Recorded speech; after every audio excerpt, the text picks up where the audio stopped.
பிரகாஷ், நான் குழந்தைய கூட்டிக்கிட்டு வீட்டில இருந்தே போறேன். நீ ஒரு சாஃப்ட்வேர் இன்ஜினியருங்கிறனால தான் என் அம்மா அப்பா என்னை உனக்கு திருமணம் செஞ்சு வச்சாங்க. ஆரம்பத்தில் நம்ம லைஃப் ஹாப்பியாக தான் போச்சு. ஆனால் இப்போ நிலைமை வேற. நீ வேலை பார்த்த கம்பெனிலேருந்து உன்னை 5 வருஷத்துக்கு முன்னாடி வேலையை விட்டு தூக்கிட்டாங்க. அதுக்கப்புறம் உனக்கு எந்த வேலையும் செட் ஆகலை. ஃபேமிலியை ரன் பண்ணுறதுக்கே பெரும்பாடாக இருக்கு. இதுக்கு மேலே நானும் குழந்தையும் உன் கூட இருந்தோன்னா நடு ரோட்டில் நிற்க வேண்டியது தான். போதும் நான் உன் கூட நடத்தின போராட்டம். நீ என்னதான் நான் லைஃப்பில் பெரிய ஆளாக வருவேன்னு சொன்னாலும் அது உன்னால் முடியாது. நீ தோற்று போனவன். அதான் நாங்கள் என் அம்மா வீட்டுக்கே போகிறோம். நீ செத்தா கூட கவலை இல்லை. ப்ளீஸ் எங்களை பார்க்க வந்துடாது.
Take okay. காலேஜ் மட்டும் ஒரு க்ளோஸ் பண்ணிட்டாங்க. Okay sir.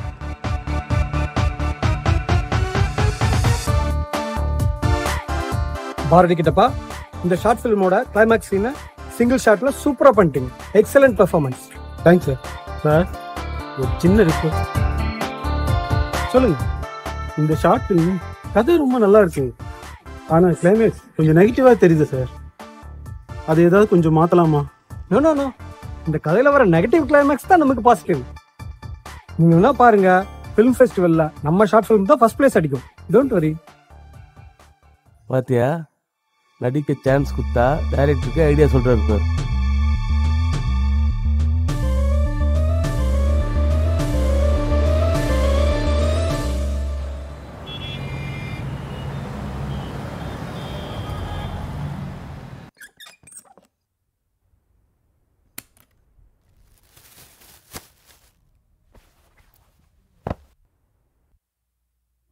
கதவு பூட்டாம எங்க போயிட்டா?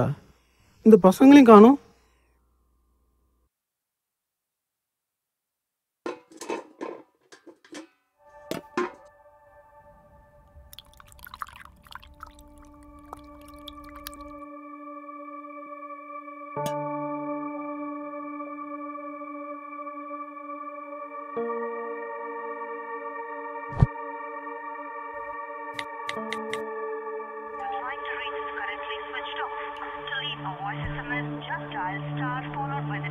என்ன சுவிட்ச் ஆஃப்னு வருது? எங்க போயிருப்பாங்க?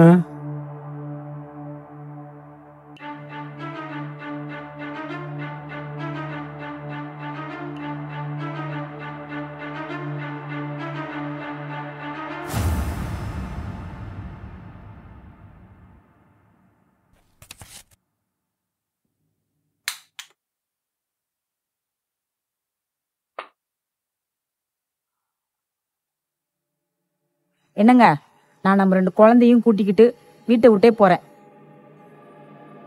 என்ன இவ இப்படி எழுதி வச்சு போயிருக்கா?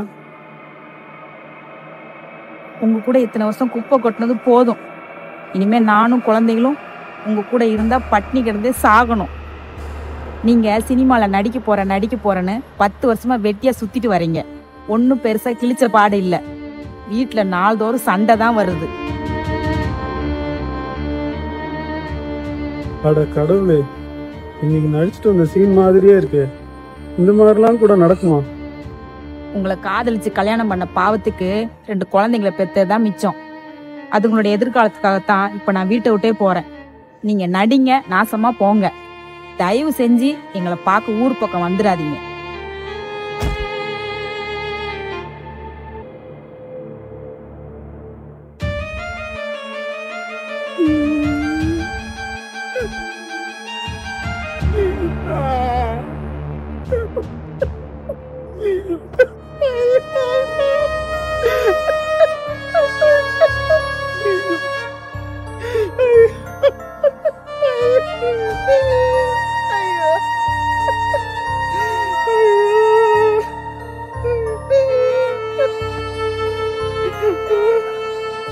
ஆண்டவா, எனக்கு ஏன் இந்த நிலைமை?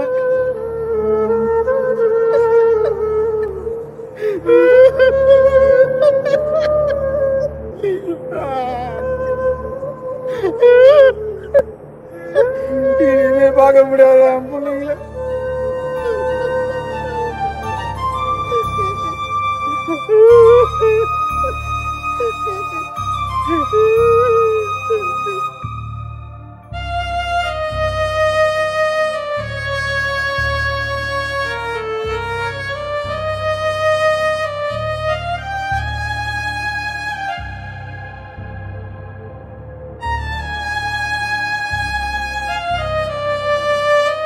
அந்த டைரக்டர் வச்ச கிளைமேக்ஸ் சரிதான்.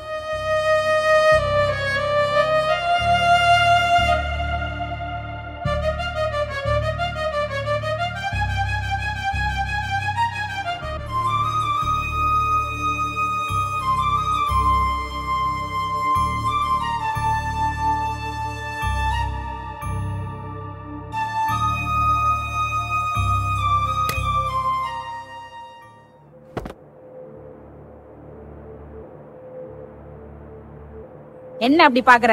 வீட்டு விட்டு போனவ திரும்ப வந்துட்டலேனா? டாடி, நாங்க வந்துட்டோமே. என்ன விட்டு எங்கடா போயிட்டீங்க? புள்ளைங்க மேல பாசமா இருந்தா மட்டும் பத்தாது. அதுங்க சந்தோஷமா இருக்கிறதுக்கு சம்பாதிக்கணும். அதான் நல்ல ஒரு அப்பனுக்கு அழகு. தம்பி, அதை எடுத்துட்டு போப்பா. சரிம்மா.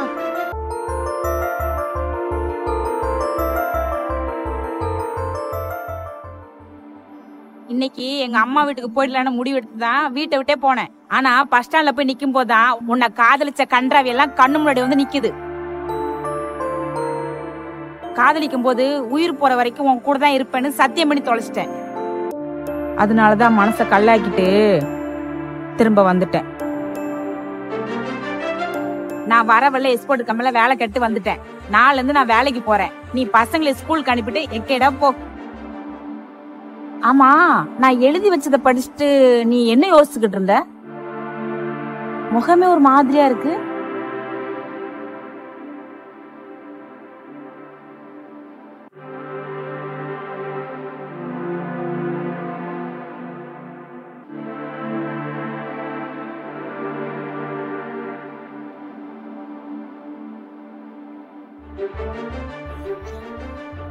அட பாவி மனுஷா, என்ன காரியம் முடிவு பண்ணிட்ட?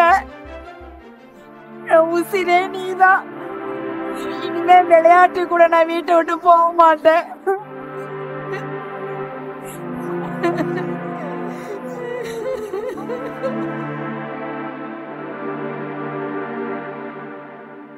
உன்னை நினைச்சா எனக்கு ரொம்ப பெருமையா இருக்கு கல்யாணி. உண்மையிலே நான் ரொம்ப கொடுத்து வச்சேன். இனிமே நீயும் நம்ம குழந்தைங்களும் தான் என் உலகம். நிச்சயமா உங்களை நான் நல்லா பாத்துக்குவேன். இது நீங்க எத்தனையோ தடவை சொல்லிருக்கீங்க. நான் நம்பவே இல்லை. ஆனா இப்ப நான் நம்புறேன். நிச்சயமா நீங்க ஜெயிப்பீங்க.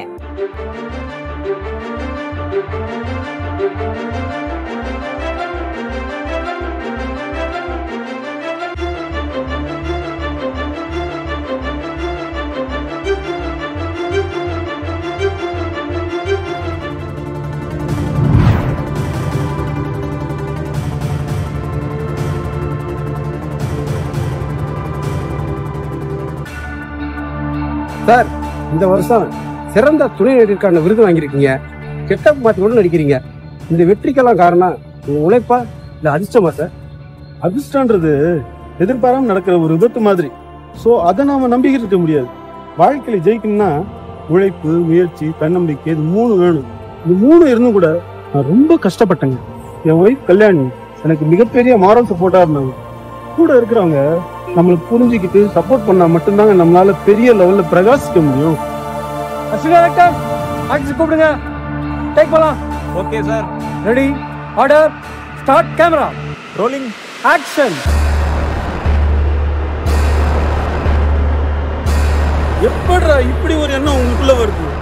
ரோட்ல விளையாடிக்கிட்டு இருந்த என்னோட 6 வயசு பிஞ்சு குழந்தைய தூக்கிட்டு போய் செதைச்சு சீரழிச்சு கொன்னுட்டியடா. மிருகங்களை கூட இனப்பெருக்கத்துக்காக மட்டும்தான்டா உடலை வச்சிருக்கீங்க. ஆனா மனுஷனா இருக்க உங்களுக்கு எப்படா பிஞ்சு குழந்தைங்க மேல காம வெறி வருது? என்னது விடுறதா? உன்ன மாதிரி ஆட்களை தேடி பிடிச்சு களை எடுக்கிறதா இனிமே என்னோட வேலை.